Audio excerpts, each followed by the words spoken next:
오늘 말씀은 참된 믿음의 사람이라는 제목으로 우리 함께 말씀을 나눠보겠습니다.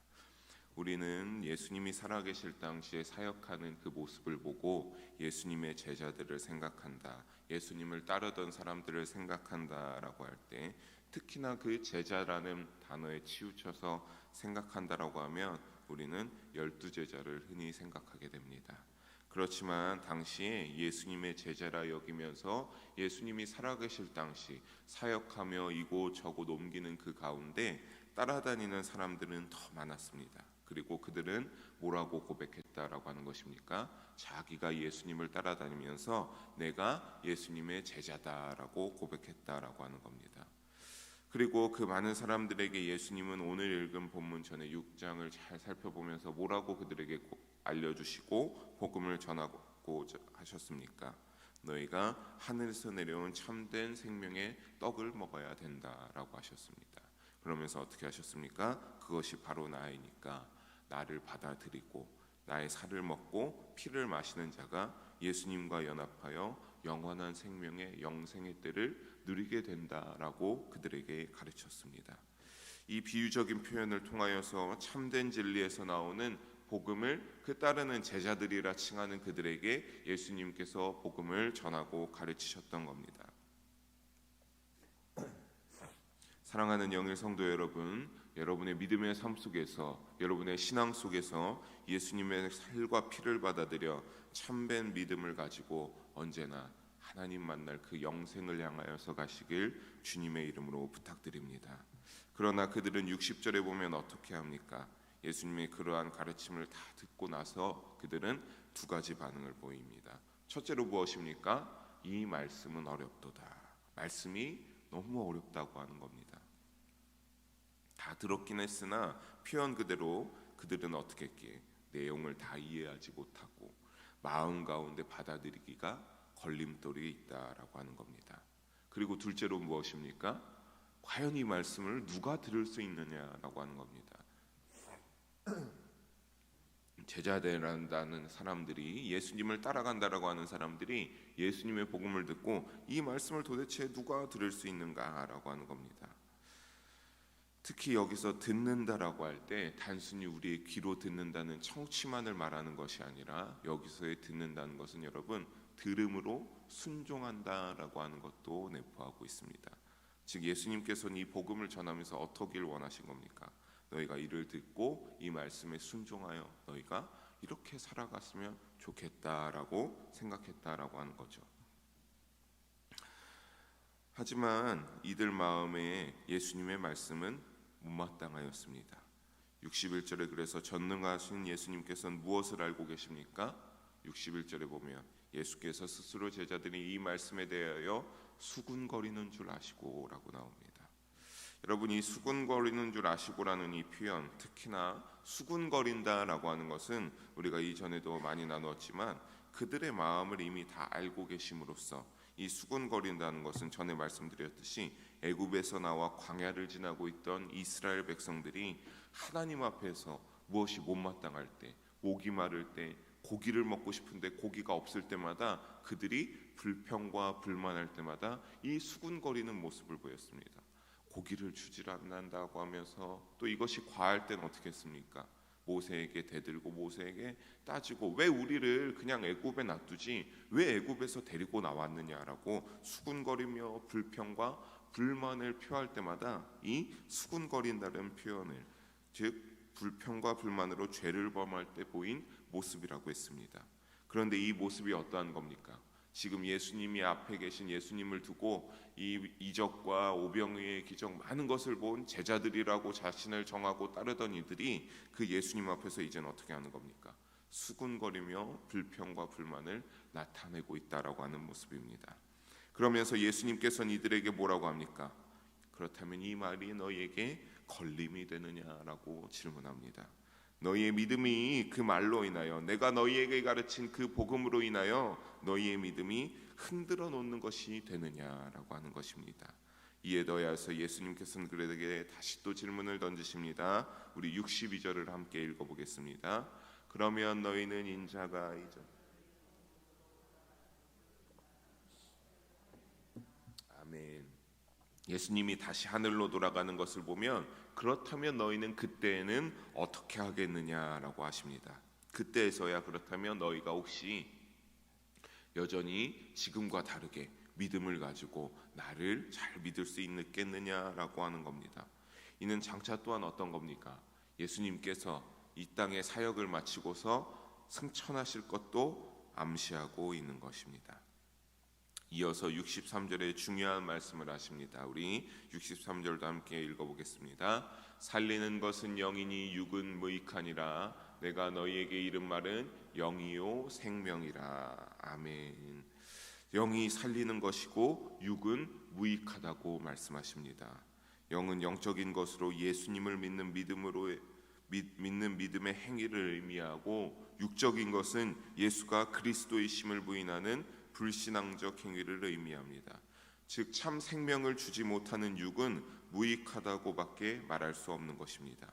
예수님은 자신이 한 말이 영적인 것이며 그 안에 생명이 있음을 강조합니다. 또 이것은 예수님의 말씀을 믿고 그렇게 살아가는 자가 어떻게 된다라고 하는 것을 알려주고 있는 겁니까? 그렇게 너희가 내 말을 듣고 그 말대로 살 때에야 너희가 생명을 얻을 수 있다라는 것을 다시 한번 강조하고 있는 것입니다. 예수님은 이러한 부분들을 그들에게 굽힘없이 아무것도 가감없이 강조하여 말하고 있는 이유는 64절에 나옴과 같이 그들의 심중을 이미 다 알고 있었기 때문입니다. 그들의 속이 어떠한지, 그들의 머릿속에 어떠한 생각을 가지고 있는지 다 이미 예수님께서 꿰뚫어 보고 계셨다라고 하는 겁니다. 이 사람을 보면 이 사람의 마음이 어떠한지, 그 옆에 있는 사람이 보면 어떠한지 다 훑어 지나감에도 그 개인의 믿음이 어떠한지, 그 속에 예수님을 향하여서 어떤 생각을 하는지, 예수님이 복음을 전하고 참된 진리를 전할 때 그들이 어떻게 받아들이고 어떤 믿음으로 나오는지를 예수님은 이미 다 알고 있었다라고 하는 겁니다. 예수님을 따르는 많은 사람들은 이처럼 예수님을 통하여서 한편으로는 그들 중에도 예수님을 따르고 믿는 자들도 있었지만, 그것보다 더 많은 대다수가 예수님을 통하여서 자신의 육적인 것들을 해결받기 원했습니다. 즉 정치적인 힘을 얻기를 원하는 사람은 예수님을 통하여서 그 힘을 얻기를 원했고, 경제적인 문제가 있는 사람은 예수님을 통하여서 그 경제적인 문제를 해결하는 자들이 있었기 때문입니다. 예수님은 그러면 이걸 또한 어떻다라고 하는 겁니까? 이를 다 이미 알고 계셨다라고 하는 겁니다. 그래서 64절에 보면 뭐라고 말씀하고 있습니까? 그들은 믿지 아니하는 자들이라라고 예수님께서 표현하셨습니다. 여기에 해당되는 이들은 예수님의 말씀을 이해하지 못했습니다. 그리고 64절 후반절에 보면 누가 믿는 자이고 아닌지 세세하게 알고 계셨습니다. 예수께서 믿지 아니하는 자들이 누구며 자기를 팔 자가 누구인지 언제부터 하셨다라고 하는 겁니까? 처음부터 이미 다 알고 있었다라고 하는 겁니다. 예수님이 가감없이 이처럼 말하는 이유는 어차피 더 참된 진리의 가르침에 또 다른 가르침이 있다라고 하는 것을 떠날 그런 것에서 또 부딪혀서 예수님과 앞에서 수군거리고 떠날 것을 알고 계셨기에 붙잡을 생각이 없으셨기 때문입니다. 그들에게 65절과 같이 하나님께서 그래서 이끌어주지 아니하시면 결국 너희가 어떻게 한다라고 합니까? 나에게, 예수님에게 오지 못한다 였습니다. 예수님을 진정으로 믿게 되는 건 여러분 내 자력으로 되는 것이 아닙니다. 하나님의 은혜를 받고 그 무한한 사랑을 느끼며 하나님에게 우리가 자연스럽게 이끌림을 받게 될 때 예수님이 하나님의 아들이심을 인정하고 믿게 되기 때문입니다. 여러분 생각해 보십시오. 그 은혜가 없고 하나님이 어떠한 사랑을 보여주는지 알지 못하는데 그 사람에게 맨날 하나님이 너를 구원하셨다, 그것을 잘 깨닫지 못하는 자에게 맨날 말해도 그 사람은 그 믿음을 향하여서 결단하여서 예수 그리스도를 나의 구주로 영접하고 예수 그리스도가 나의 구원이 된다라고 하고 예수님에게 나오는 것이 너무나 어려운 일입니다. 하지만 그 사람의 마음속에 하나님의 은혜가 알게 되고 하나님의 은혜가 깨닫고 성령이 역사하게 될 때 그때에서야 어떻게 된다라고 하는 겁니까? 그때에서야 정말 하나님이 날 사랑하시는구나, 그를 위하여 예수님이 날 대신하셔서 죄를 지시고 피 흘려 죽으셨구나라고 하는 그 깨달음으로 하나님을 믿고 예수님에게 더 열심히 나아가게 되는 그러한 예수님의 사랑으로, 하나님의 은혜로 결국에는 우리의 믿음을 인정하고 믿음을 지키며 살아가게 되는 것입니다. 우리 66절을 함께 한번 읽어보겠습니다. 66절 함께 읽어봅니다. 그때부터 그의 제자 중에서 많은 사람이 떠나가고, 아멘. 다시 말씀드리지만 이미 언젠가 어떻게 했다라고 하는 겁니까? 그들은 언젠가 이 말씀이 아니어도 정말 이 이후에라도 예수님이 어떤 믿음의 말씀을 고백하시고 가르쳤다면 그것에 또 부딪혀서 떠나갈 자들이었습니다. 그래서 예수님은 이를 아셨기에 어떤 겁니까? 흔들리지 않으셨습니다. 그들이 떠나갈 때 다시 더 나에게서 배우라, 나에게서 있어서 너희가 믿음을 다시 배우고 믿음의 길을 향하여 가라라고 붙잡지 않으셨습니다. 그냥 내비두셨습니다. 떠나가면 떠나가는 대로 그냥 지켜보고 계셨습니다. 그리고 남아있는 12제자에게 67절에 뭐라고 묻고 계신 겁니까? 너희도 가려느냐? 그 많은 어떤 사람이 있었는지 모르겠습니다. 하지만 예수님을 따르고 내가 제자다라고 하면서 굉장히 많은 사람들이 떠났는데 그 중에서 이제 몇 명이 남았다라고 하는 겁니까? 남아있는 12제자만 남았다라고 하는 겁니다. 그리고 예수님은 그들을 보면서 그들에게 너희도 저들과 같이 떠나가겠느냐라고 묻고 계신 것입니다. 68절 69절에 시몬 베드로가 뭐라고 대답합니까? 우리 함께 읽어보겠습니다. 시몬 베드로가 대답하되 주여 영생의 말씀이 주께 있사오니 우리가 누구에게로 가오리이까? 우리가 주는 하나님의 거룩하신 자이신 줄 믿고 알았사옵나이다. 아멘. 어떻게 했다라고 하는 겁니까? 예수님이 영생의 말씀이시며 하나님의 거룩한 자이심을 믿고 알았으니 우리가 누구에게로 가겠습니까? 라고 예수님에게 믿음의 고백을 올려드리고 있는 겁니다. 그러면서 어떻게 하는 겁니까? 우리는 예수님만을 따르겠습니다 라고 예수님께 진실된 믿음의 고백을 올려드립니다. 특히 68절 후반에 우리가 누구에게로 가오리까 표현한 것은 이 12제자 모두가 우리가 누구에게로 가오리까라고 하는 것처럼 그 모두가 똑같은 마음이었지만 시몬 베드로가 대표격으로 말한 것으로 우리가 생각해 볼 수 있습니다. 이 진실된 고백이 여러분의 신앙송에서, 여러분의 믿음 속에서도, 여러분의 신앙생활 속에서도 이루어지길 주님의 이름으로 축원하고 부탁드리겠습니다. 다른 사람이 어떠하든지 자신이 보고 느낀 확실한 믿음 안에 거하고 흔들리지 않는 것이야말로 무엇입니까? 그것이야말로 믿음입니다. 이 믿음이야말로 예수님이 인정하는 제자의 자격입니다. 예수님 그들의 고백을 듣고 그들의 고백을 받아들이십니다. 하지만 한 명만은 제외하는데 그 한 사람이 누구기 때문에 69절에 보면 70절에 보면 마귀이기 때문이라 하십니다. 너희 중에 한 사람은 마귀다. 그런데 71절에 그래 가룟 유다를 가리키는 것을 예수님은 이미 알고 계셨기 때문입니다. 예수님은 언젠가 가룟 유다가 은 30개에 자신을 팔아넘길 것을 이미 진작에 알고 계셨습니다.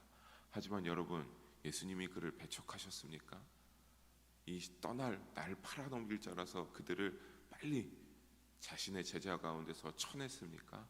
그렇지 아니었습니다. 그것조차 하나님의 뜻에 맡기신 것이 아닐까 생각됩니다. 사랑하는 영일 성도 여러분, 일시적인 욕구를 충족시키기 위해 예수 그리스도를 따르지 않길 부탁드립니다. 왜냐하면 결국 그 부분이 충족되지 못할 때에 예수님을 언제든지 떠나가 버리기 때문입니다. 오늘 본문 속에서 우리는 참된 믿음의 사람이 어떠한 삶을 살아가는지 보았습니다. 다른 제자들이 떠나는 모습에도 흔들리지 않고 굳건히 예수님 곁에 남기로 결단한 베드로와 그 제자들, 그리고 배반할 자가 있음에도 흔들리지 않으시는 예수님의 모습은 믿음의 사람이 가져야 할 모습에 대해 오늘날 우리에게 동일하게 알려주고 있습니다. 사랑하는 여러분, 주변 환경, 내 주위 사람들의 태도에 흔들릴 것이 아니라 하나님의 말씀을 생명의 양식으로 여기며 그것을 따라 살아가는 참된 믿음의 사람이 되어야 할 것입니다. 말씀을 이해했기 때문에 믿음을 가지게 되는 것이 아닙니다. 말씀을 내 머릿속으로 너무나 잘 이해해서 내가 믿음을 가지게 되는 것이 아닙니다, 여러분.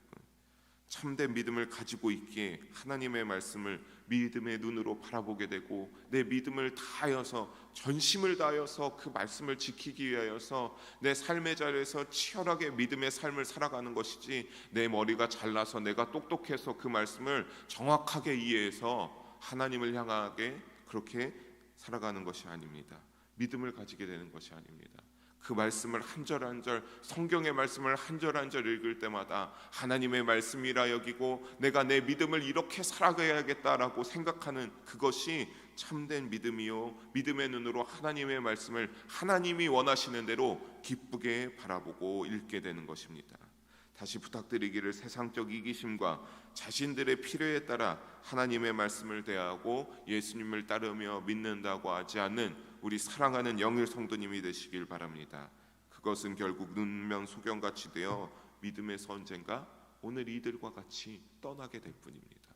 내 기준에 만족하지 못하며, 내가 이만큼 기도했는데, 내가 이만큼 치열하게 신앙으로 믿음 지키며 교회에 나왔는데 왜 나에게 이것밖에 안 해주시지? 그렇게 흔들리며 그 생각에 흔들려서는 안 됩니다. 그때에도 작은 것이라도 범사에 감사할 줄 알며 하나님을 향한 믿음을 굳건하게 지키시는 우리가 되기를 바랍니다. 그래서 그 참된 믿음으로 진리의 말씀을 잘 분별하고 하나님의 말씀으로 받아들여서 예수님을 끝까지 따르는 참된 믿음의 사람, 참된 제자가 되기를 주님의 이름으로 간절히 축원하고 부탁드립니다. 아멘. 기도하시겠습니다. 사랑의 하나님 아버지, 오늘도 귀한 말씀을 나누게 하심을 감사합니다. 아버지, 주님의 은혜가 주님이 하셨습니다. 아버지, 오늘 말씀과 같이 우리의 믿음이 이 12 제자들과 같이 굳건하게 흔들리지 않는 끝까지 사랑하심으로 나아가고 믿음을 지키는 예수님과 같이 그런 참된 믿음을 소유할 수 있게 하여 주시옵소서. 그를 통하여서 점점 어려워지고 힘들어가는 믿음을 지키기 어려운 이 세상 속에서 참된 믿음을 지키는 우리 영의 성도님들 되게 하여 주셔서 하나님의 말씀을 받아들이고 참된 분별의 진리로 말미암아 언제나 하나님께 기쁨이 되는 참된 믿음의 자녀, 예수의 제자가 되게 하여 주시옵소서. 사랑이 많으신 예수님 이름으로 기도합니다. 아멘.